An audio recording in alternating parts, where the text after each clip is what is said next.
Good morning student. देखिए BSc first year में chemistry में आपको मैं आज बता रही हूँ वंडर वॉल्स। हालांकि आप पढ़ा चुकी हूँ, एक बार मैं रिपीट कर दे रही हूँ। ठीक है, तो इसमें आपको वंडर वॉल्स जो होते हैं इनके बारे में बताना। तो वंडर वॉल्स क्या कहलाते हैं? ये दुर्बल अंतराणु बल कहलाते हैं। वंडर वॉल क्या कहलाते हैं? दुर्बल अंतराणु बल कहलाते हैं। ठीक है, वंडर वॉल्स जो होते हैं ये सर्वाधिक ध्रुवीय और अध्रुवीय दोनों अणुओं में पाए जाते हैं। ध्रुवीय और अध्रुवीय। ध्रुवीय अणु आप जानते ही होते क्या कहलाते हैं? ध्रुवीय मतलब क्या कहलाएंगे? जैसे कि HCl। और अध्रुवीय क्या कहलाएंगे?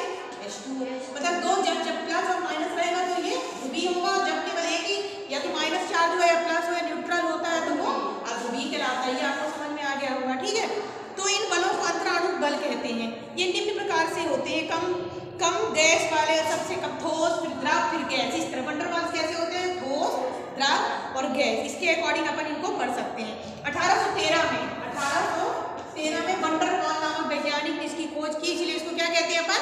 वंडर वॉल्स बल कहा जाता है।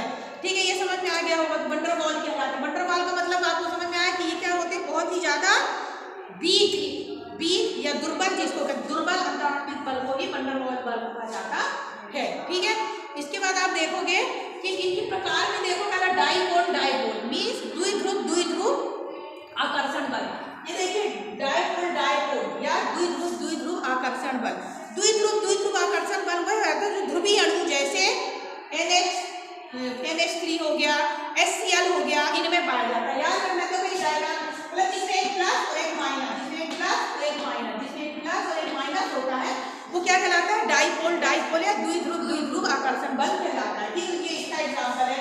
इसका उदाहरण जैसे हाइड्रोक्लोरिक अम्ल हो गया, ये भी क्या कहलाता है? द्विध्रुव प्रेरित बल कहलाता है। हाइड्रोजन क्लोराइड हो गया, बिकॉज ऑफ हाइड्रोजन क्लोराइड क्यों? क्योंकि इसमें एक माइनस प्लस माइनस, इसलिए क्या दोनों ध्रुव है, इसलिए इसको क्या कहते हैं? डाइपोल कहलाता है। ठीक है, इसके बाद देखना आप दूसरा होता है द्विध्रुव प्रेरित द्विध्रुव आकर्षण बल। डाइपोल इंड्यूस्ड डाइपोल बल, या हिंदी में कहते हैं द्विध्रुव प्रेरित द्विध्रुव आकर्षण बल।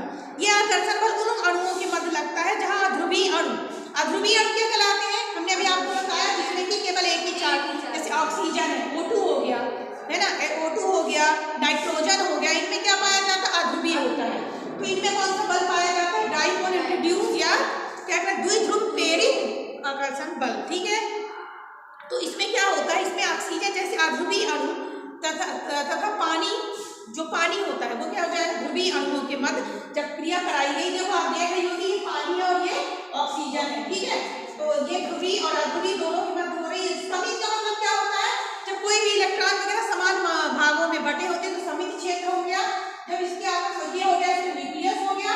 जब इसमें और इसके बाद जब ये क्रिया होती है तो ये असमित प्रेरित हो जाता है। असमित क्या कहलाता है? जब कोई चीज बराबर मात्रा में नहीं रहती, इलेक्ट्रॉन एक तरफ पूरे चले जाओ और एक तरफ खाली रह जाता है। ठीक है, पानी के अणुओं में आप देखोगे ऋणात्मक सिरा ऑक्सीजन अणु का ध्रुवण करता है। मतलब जो ऋणात्मक सिरा जो होता है ऑक्सीजन अणु क्या कहलाता है? पोलराइज्ड करता है और उसको प्रेरित करता है। मतलब जो प्रेरित करता है उसके अंदर क्या कुछ क्या होते हैं? प्रेरित का मतलब तो समझ रहे हो कि इलेक्ट्रॉनों को ग्रहण करने के लिए है प्रेरित करना, तो उसको क्या कहते हैं? द्विध्रुव प्रेरित द्विध्रुव आघूर्ण कहलाता है। तीसरा आपका हो गया त्वरित द्विध्रुव, या इसको लंडन फोर्स भी कहा जाता है। तीसरे को लंडन फोर्स या त्वरित द्विध्रुव अणु भी कहा जाता है। इसमें क्या होता है कि मूल ध्रुवीय अणु जो होता है इसमें एक त्वरित होता है और एक प्रेरित। ये मूल हो गया, इसमें एक त्वरित होता है और एक प्रेरित वाला होता है।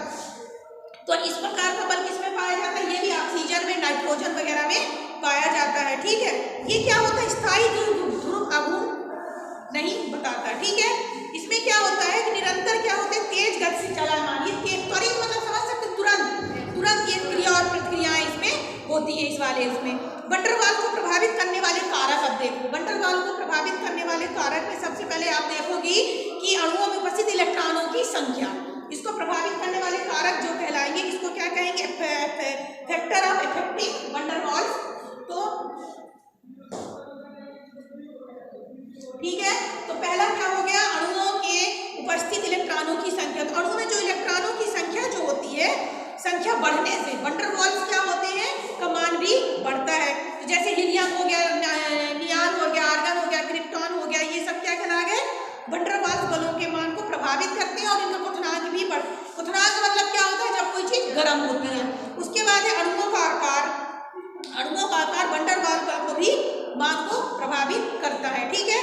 तो अणुओं के आकार का भी बहुत ज्यादा इफेक्ट पड़ता है। इसके बाद आप देखोगे वन डेर वाल की विशेषता जो होती है, वन डेर वाल बल जो होते हैं केवल अणुओं के मध्य की दूरी को ही क्या प्रभावित करते हैं।